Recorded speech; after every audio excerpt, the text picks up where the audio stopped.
Good evening, folks. Today, I would like to talk about syphilis. Syphilis can destroy pretty much every organ in your body. So, it's very important to worry about this disease if you are exposed to it. And I would like to talk in relation to people who are applying for change of status in the United States. Because syphilis may be challenging to diagnose and treat, we always call this the great imitator. It's called a great imitator because they have a wide range of symptoms. So when you look at a person with the symptoms, you always think about syphilis. Is syphilis causing these problems? So let me give you some instructions. Okay. First of all, when you look at this syphilis, take it seriously because it will affect your immigration status. Okay. You need to treat it in time so that you can put that information in I-693 application form. Okay. So the guidelines actually recently changed. You can also go to the technical instructions for civil surgeons web page for more information about the medical examination of applicants conducted in the United States. And usually we test for tuberculosis, syphilis, and gonorrhea. All applicants aged 18 years to those aged less than 45 years must be tested for evidence of syphilis. Applicants aged less than 18 years or 45 years or greater must be tested if there is reason to suspect infection with syphilis.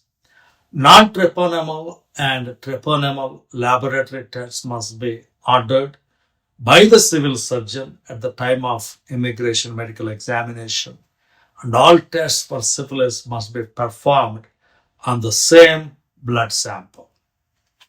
Testing performed elsewhere or prior to the civil surgeon's examination of the applicant is not acceptable. Okay, please remember that. You should be tested by the civil surgeon.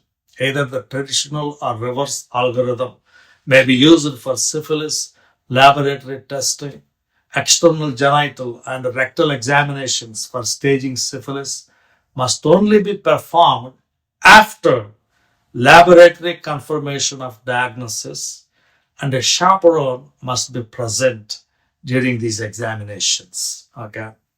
You always ask for a chaperone when the physician conducts these examinations. Syphilis is a sexually transmitted systemic disease caused by the bacterium Treponema pallidum subspecies pallidum. The disease has often been called the great imitator because of its wide variety of signs and symptoms, with the different stages having different clinical manifestations. There are three infectious stages: primary stage, secondary stage, and early latent disease, and two non-infectious stages: late latent and tertiary disease. Untreated syphilis can progress and lead to serious long-term sequelae and rarely death. So even death can happen from syphilis. That's why we should not take it lightly. Obtaining the applicant's medical history must include inquiring about prior history and treatment for syphilis, a sexual partner with syphilis, or any history of painless sores on the genitals, anus, or mouth, or a rash on the body, especially on the palms of the hands or soles of the feet. So, physical examination must be done if history or serological tests are suggestive. A physical examination may be warranted. That should include an evaluation for oral signs of syphilis, including mouth sores. These mouth sores are called chancres. And sometimes they will have patches on the mucus or rash on the body, particularly on the palms of the hands or soles of the feet. And a characteristic of syphilis infection that is unusual in other conditions. An external genital examination is not required and must not be performed unless the applicant has laboratory confirmation of diagnosis. Okay. So first go with the screening results. Based on the screening results, you take the next steps. These applicants should undergo an evaluation for external genital, anal, or perianal sores called Chagas or other lesions. These lesions are called condylomata lata to help determine the stage of syphilis. A gown or sheet must be provided to allow privacy, and a chaperone must be present regardless of the applicant's gender if external genitals and rectal examinations are needed. The chaperone must be a staff member of the gender the patient feels most comfortable and not a family member. But if you want your family member, you can always say that you want your family member to stay in the room. Sores consistent with syphilis are typically painless, indurated, clean-based genital, rectal, or oral ulcers. Regional lymphadenopathy may be present in primary or secondary syphilis. Applicants with reactive serological tests consistent with syphilis should be asked specifically about and evaluated for clinical symptoms or signs suggestive of neurosyphilis. Okay, think about neurosyphilis, any cranial nerve dysfunction, meningitis, stroke, acute or chronic, altered mental status, loss of vibration sense, and auditory or ophthalmic abnormalities. Neurosyphilis can occur at any stage of infection. Histories or clinical signs suggesting syphilis in children must be properly evaluated with serologic testing. So, you don't have to be sexually active. Okay, even children can have this problem. Physical examination findings of congenital syphilis in infants must include non-immune hydrops, jaundice, hepatosplenomegaly, rhinitis, skin rash, and pseudoparalysis of an extremity. In older children, signs of untreated congenital infection may include interstitial keratitis like 5 to 20 years of age, eighth cranial nerve deafness in 10 to 20 years of age, Hutchinson's teeth, peck-shaped notched central incisions, anterior bowing of the shins, frontal bossing, mulberry molars, saddle nose, ruggedness, linear scars around the mouth, and Clutton's joints, that is a symmetric, painless swelling of the knees. So all of these symptoms can be seen in a patient. Coming to laboratory testing, CDC allows either the traditional or reverse algorithm to be used by civil surgeons when screening applicants for syphilis. The traditional algorithm starts with a non-treponemal test with positive or reactive samples being reflexed to a treponemal test. The reverse algorithm starts with a treponemal test with positive or reactive sample being reflexed to a non-treponemal test. So start with one of these algorithms. Discordant samples are resolved with a second treponemal test, preferably one based on different antigens than the original treponemal test. Laboratories should consider their patient population and syphilis risk when considering the traditional or the reverse screening algorithm. The reverse screening algorithm can be more convenient for laboratories, but its clinical interpretation is problematic as this testing algorithm can identify persons previously treated for syphilis, those with untreated or incompletely treated syphilis, and persons with false positive results that can occur with a low likelihood of infection. Therefore, the reverse screening algorithm is not recommended in high prevalence settings or patient populations. All tests used by civil surgeons must be conducted by appropriately trained technologists following standard operating procedures in a qualified laboratory that is enrolled in an external quality assurance program like a proficiency testing program. So, regardless of the algorithm used, all non-treponemal and treponemal tests must be performed on the same blood sample. A non-treponemal test, for example, venereal disease research laboratory, VDRL, or rapid plasmin reagent, RPR, with positive or reactive results must have a quantitative titer result reported and documented on the Form I-693 at Part 8, Civil Surgeon Worksheet, Section 18, under Communicable Diseases, Syphilis.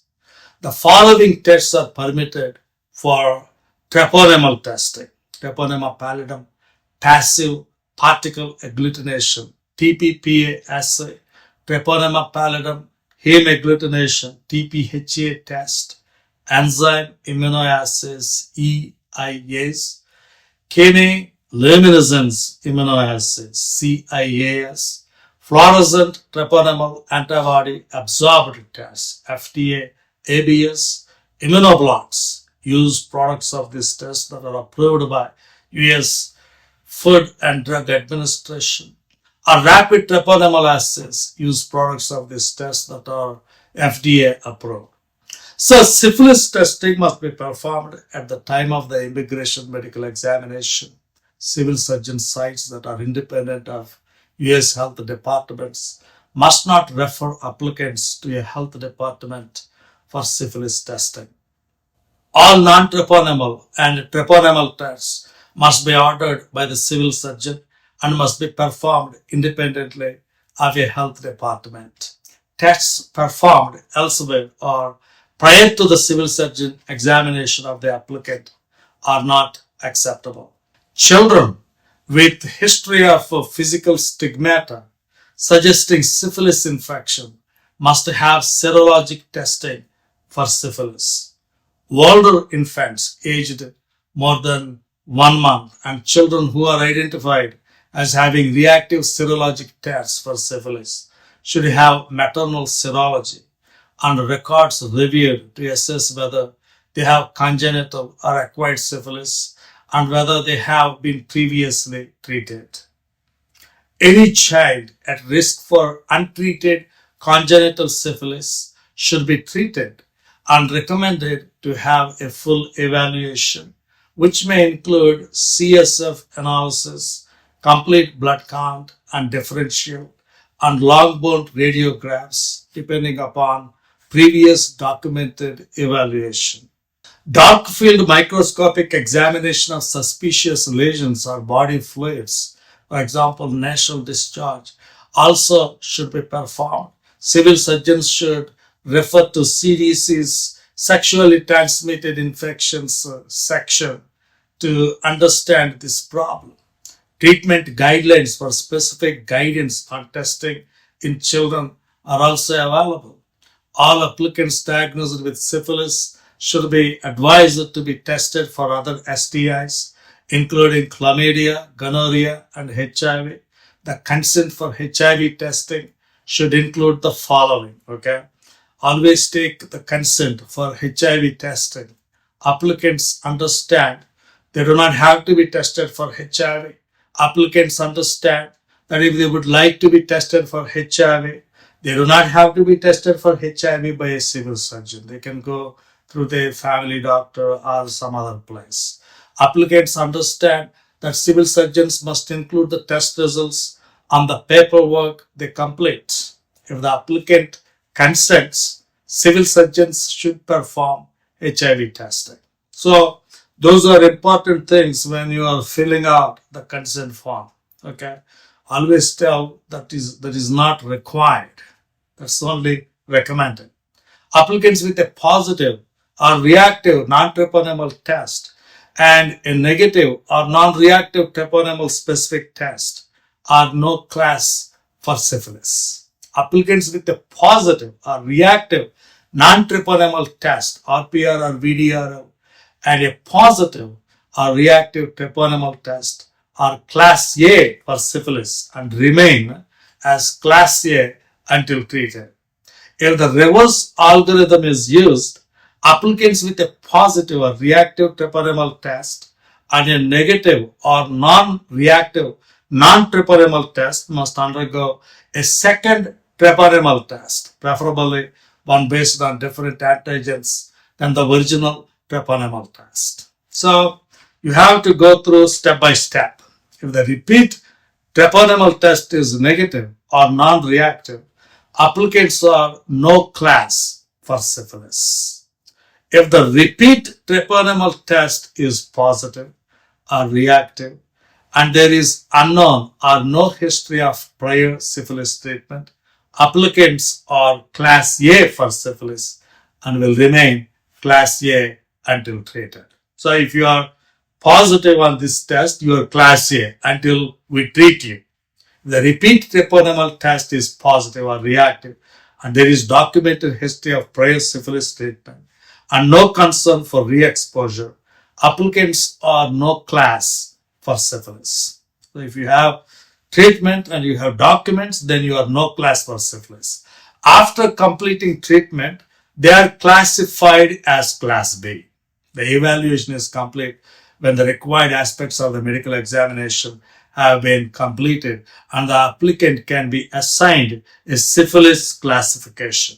It is important that syphilis be correctly diagnosed. Okay, correct diagnosis of syphilis will ensure that affected applicants receive appropriate treatment, minimizing long-term sequelae and reducing further spread of the disease. So it's important that you understand the importance of treatment. False positive non-treponemal test results can be associated with multiple medical conditions and factors unrelated to syphilis, including other infections like HIV, tuberculosis, hepatitis, malaria, autoimmune conditions like systemic lupus, rheumatoid arthritis, vaccinations like smallpox, MMR, injection drug use, pregnancy, and older age. Then if you look at the persons with positive or reactive non-treponemal test, they must always receive a treponemal test to confirm the syphilis diagnosis. That is a traditional algorithm. Treponemal tests might be positive or reactive with the serum from patients with other infections and non-infectious disease conditions, as which is caused by Treponema pallidum subspecies Paternio, Penta by Treponema caretio, Basil, Treponema pallidum subspecies Endemicium, or other treponemal disease. Civil surgeons must refer to CDC's STA treatment guidelines for more details regarding interpretation of non-treponemal test titers for applicants with a positive or reactive treponemal test and documented history of prior syphilis treatment.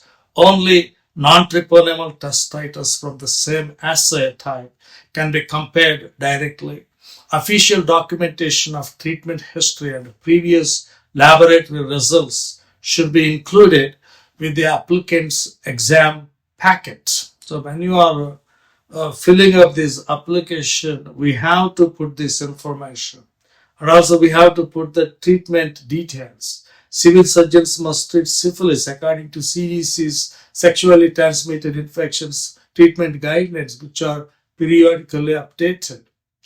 Details of the treatment must be provided in Part 7, Civil Surgeon Worksheet, Section 1B, Communicable Diseases and Syphilis of Form I-693. So you have to record what kind of treatment this applicant had.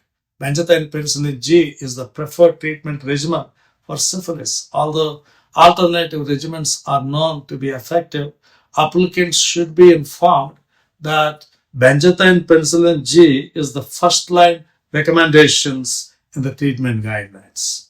So If the patient is allergic, what should I do?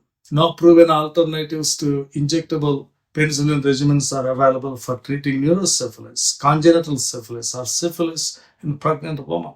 So, for those applicants, you with infected applicants with a history of penicillin allergy who have neurosyphilis or congenital syphilis or pregnant, advised to be desensitized and treated with penicillin if appropriate facilities are available. So if you are allergic, you should be desensitized and then you should be given penicillin. After the treatment, adult applicants treated for syphilis should be informed by civil surgeons that they will need follow-up care for clinical and serologic re-evaluation in 6 months or 3 months if HIV positive and treated for primary or secondary syphilis. Children should receive follow-up care in 2 to 3 months after treatment by the treating physician. This follow-up does not have to occur before finalizing the medical examination or affect the examination validity period.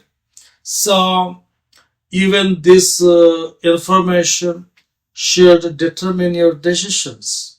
There are waivers. A provision allows applicants undergoing treatment for syphilis to apply for a Class A waiver. Waivers will become unnecessary after completion of treatment as the applicant will be classified as Class B for syphilis. So if you are not treated, you are Class A. If you are treated, you are Class B. So if you receive treatment, you are becoming Class B. So you don't need a waiver. Alright, a provision allows applicants with a Class A physical disorder to petition for a Class A waiver. The application for a waiver on grounds of inadmissibility from I-691 must be completed. These waivers are submitted to the Department of Homeland Security, U.S. Citizenship and Immigration Services, so-called USCIS, on an individual basis. DGMQ also reviews the waivers and the supporting medical examination to provide an option regarding the case to the requesting entity like Department of State, DHS, or USCIS. DGMQ's review of the waiver and supporting medical examination documentation is to ensure that the applicant has been classified properly and that an appropriate, like a U.S. healthcare provider, is identified for the applicant. DHS USCIS has the final authority to adjudicate the waiver request. So there are waivers available. The Form I-693 report of medical examination and vaccination record must be completed in its entirety, signed and placed in a sealed envelope for submission to the Department of Homeland Security. So Citizenship and Immigration Services Office, okay, this includes assigning a classification on the I-693 if an applicant is Class A or Class B for syphilis. For applicants requiring syphilis treatment, the civil surgeon is required to document the following on Form I-693 and Part 8 Civil Surgeon Worksheet Section 1B. Communicable diseases syphilis. Results and dates of treponema and non-treponema tests, including titers for non-treponema tests. Type of test used should be noted. And also the results of the second treponemal test, if applicable, should be recorded under remarks in the syphilis section.